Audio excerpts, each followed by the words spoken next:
தேவர்குலத்திலே ஒரு வாரத்திற்கு முன்பு நடந்த காவல்துறை 2 அதிகாரிகளால் நிகழ்த்தப்பட்ட ஒரு வன்முறை மிகப்பெரிய மனித உரிமை மீறல் நடந்திருக்கின்றது. அதை அகில இந்திய முக்குலத்தோர் பாசறை வன்மையாக கண்டிக்கின்றது. அதோடு மட்டுமல்ல, ஒரு 2 தனி மனிதருக்குள்ளே ஒரு பிரச்சனை ஒரு எதுவாக இருந்தாலும் பரவாயில்லை, அல்லது 2 குழுக்களுக்குள்ளே ஒரு பிரச்சனை என்றாலும் பரவாயில்லை. ஆனால் ஒரு அரசு அதிகாரி அவர்கள் வேலைக்கு போவதற்கு முன்பாக அரசுக்கு உறுதிமொழி பத்திரம் எழுதி கொடுத்துவிட்டு தான் அவர்கள் அரசு பணிக்கு செல்கிறார்கள். எப்படி என்றால், நான் ஜாதி ரீதியாகவோ மத ரீதியாகவோ அல்லது என் சுய வெறுப்புகளுக்கு அப்பாற்பட்டு நியாயமாகவும் நேர்மையாகவும் நடந்து கொள்வேன், இந்த பணியிலே நான் நடந்து கொள்வேன் என்று உறுதிமொழி பத்திரம் எழுதி கொடுத்துவிட்டுத்தான் இந்த பணியிலே சேர்கின்றார்கள். அப்படி இருக்கும் பொழுது ஒரு ஜாதி ரீதியான ஒரு வன்மத்தோடு ஒரு நிகழ்ச்சியை நடத்தியிருக்கின்ற அந்த 2 அதிகாரிகள் மீது எடுக்கப்பட்டிருக்கின்ற நடவடிக்கைகள் வெறும் டிரான்ஸ்ஃபர் மட்டும் இருக்கக்கூடாது. இந்திய அரசியலமைப்பு சட்டத்தின்படி உறுதிமொழி கொடுத்த பிறகு அவர்கள் அந்த உறுதிமொழியை மீறினால் அவர்களுக்கு அந்த பதவியிலிருந்து விலக்க வேண்டும், டிஸ்மிஸ் செய்ய வேண்டும் என்பதுதான் விலக்கு, அதுதான் சட்டம். அப்படிப்பட்ட தருணத்திலே அவர்கள் வெறும் டிரான்ஸ்ஃபர் பண்ணியிருக்கிறது மிகவும் கண்டிக்கத்தக்கது. காவல்துறை உயரதிகாரிகளை இந்த நேரத்தில் கேட்டுக்கொள்வது எல்லாம் என்னவென்றால், அவர்களை டிஸ்மிஸ் செய்ய வேண்டும். அப்படி செய்யாவிட்டால் தமிழக அரசை நாங்கள் நாடுவோம். இந்த தமிழக அரசுக்கு இந்த நேரத்தில் அந்த கோரிக்கையை வைக்கிறோம்.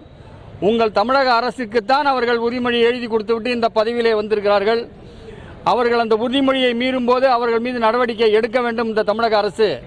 அப்படி இல்லை, 2மே நடக்கவில்லை என்றால் நாங்கள் நீதிமன்றத்தை நாடுவோம். கண்டிப்பாக அவர்களை டிஸ்மிஸ் செய்வோம் என்று இந்த நேரத்தில் அகில இந்திய முக்குலத்தோர் பாசறையின் சார்பாக கூறிக்கொண்டு விடைபெறுகிறேன். நன்றி, வணக்கம். பொதுவாகவே ஒரு ஜாதி இருக்கும்போது அந்த இடத்துல இன்னொரு ஜாதி காவல்துறை நடவடிக்கை எடுத்தால் இது ஜாதியாக தான் பார்ப்பாங்க அப்படின்னு சொல்லி ஒரு கருத்து நிலவுகிறது. நீங்கள் அதை அப்படி எங்கேயுமே இல்லைங்களே. இப்படி தமிழ்நாட்டில் இது இப்படி ஒரு நிகழ்வு தமிழ்நாட்டில் எப்போதுமே நடந்ததில்லை, எங்கேயுமே நடந்ததில்லை. இதுதான் உண்மையான விஷயம்.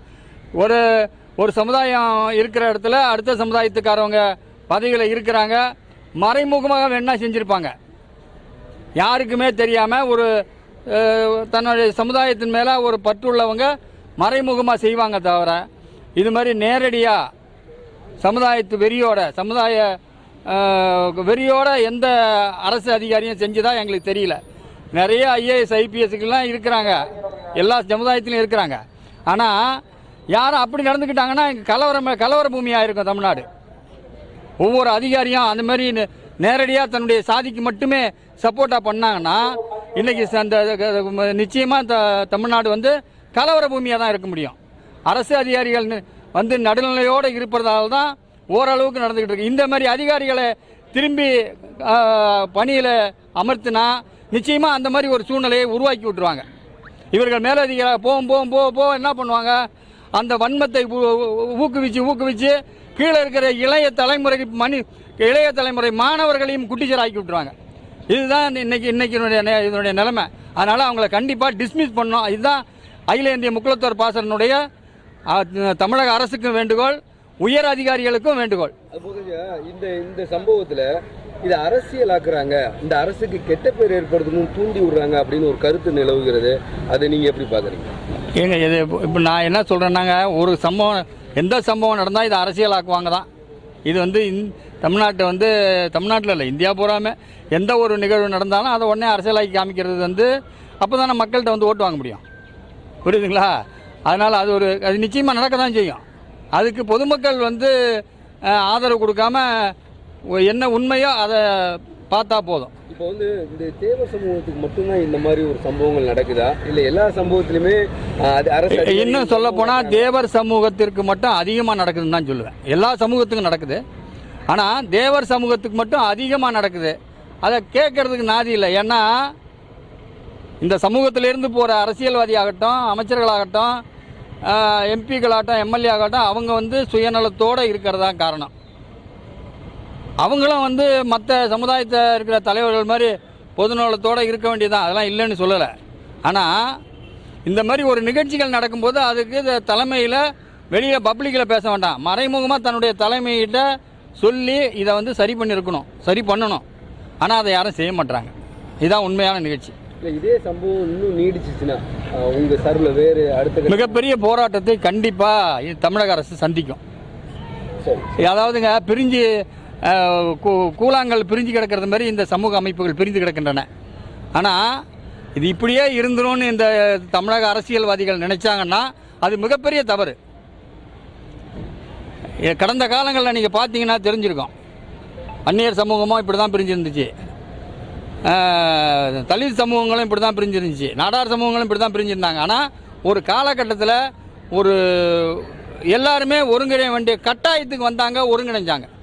அப்போ அப்படி ஒரு ஒருங்கிணையும் போது என்னன்னா மிகப்பெரிய விளைவுகளை தமிழக அரசியல்வாதிகள் எந்த கட்சியாக இருந்தாலும் பரவாயில்ல அவங்க சந்திக்க நேரிடும், தமிழக அரசு சந்திக்க நேரிடும். அது திமுக வந்தாலே இது மாதிரி மோதல்கள் வரும்னு ஒரு கருத்து சொல்கிறாங்களா, அது உண்மைதானா? அதை நீங்கள் எப்படி பார்க்குறீங்க? இது வந்து என்னுடைய தனிப்பட்ட கருத்தை சொல்லட்டுங்களா? முக்கியமாக திமுக வந்துச்சுன்னா முக்குளத்தூர் மேலே மிகப்பெரிய ஒரு வன்மம் இருக்குதான், அதில் இல்லைன்னுலாம் சொல்ல முடியாதுங்க. ஏன் உங்களுக்கு ஓட்டு பேங்க் இருக்குல்ல, உங்களை மட்டும் ஏன் இந்த அரசு? நாங்கள் தான் பிரிஞ்சு கிடக்கிறோமே. நான் திமுகவில் இருந்தேன்னா திமுகவுக்கு நான் கொடி பிடிக்கிறேன், அவர் தம்பி வந்து அதிமுகவில் இருந்தானா அவர் அதிமுக கொடி பிடிக்கிறாரு. சமுதாய ரீதியாக நாங்கள் யாரும் கொடி பிடிக்கலையே, அதுதானே காரணம். இது வருங்காலங்களில் மாறும். கண்டிப்பாக மாறுங்க, கண்டிப்பாக மாறும், அதில் ஒன்றும் மாற்று கருத்து இல்லை. எவ்வளோ நாள் தான் குட்டை குட்டை குனிஞ்சிக்கிட்டே இருப்பாங்க? எந்திரிக்கணும்னு என்ன வரும்ல ஒரு நாளைக்கு, அன்றைக்கி நிச்சயமாக எந்திரிப்பான் அந்த சமுதாயம், அன்றைக்கி மிகப்பெரிய விளைவை சந்திக்கும். சரி, பாதிக்கப்பட்ட மக்களை இனிமேல் தான் சந்திக்க போகிறேன்.